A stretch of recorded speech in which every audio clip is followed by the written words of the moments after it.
সম্মানিত গাইস, আমরা যারা ছেলে মেয়েদের বাবা মা আছি, আসলে যখন নাকি এই ছেলে মেয়েদের বাচ্চাদের স্কুল বা মাদ্রাসা বন্ধ হয়, তখন প্রত্যেক বাবা মায়ের উচিত বিভিন্ন জায়গায় ছেলে মেয়েদেরকে নিয়ে ঘুরে আসা, বিভিন্ন জায়গায় বিভিন্ন সৌন্দর্য প্রদর্শন করা প্রত্যেক বাবা মায়ের উচিত। তাহলে কি প্রত্যেকটা ছেলে মেয়ের লেখাপড়ায় মন বসবে। আর যদি ছোটোবেলা থেকেই এই সব সময় লেখাপড়ার চাপ দেওয়া হয়, তাহলে ওদের মনটা ভালো থাকবে না।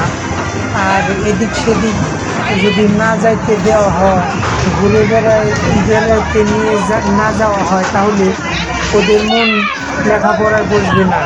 সুতরাং প্রত্যেক বাবা মায়ের উচিত বাচ্চাদেরকে লেখাপড়া শেষ হলে, পরীক্ষা শেষ হলে বিভিন্ন পার্ক বা রিসোর্ট বা কোনো পর্যটক এলাকায় নিয়ে ঘুরে বেড়ানো প্রত্যেক বাবা মায়ের উচিত।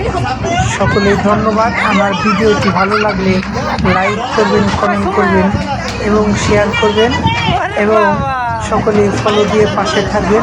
ধন্যবাদ। সকলে ভালো থাকবেন। আসসালামু আলাইকুম।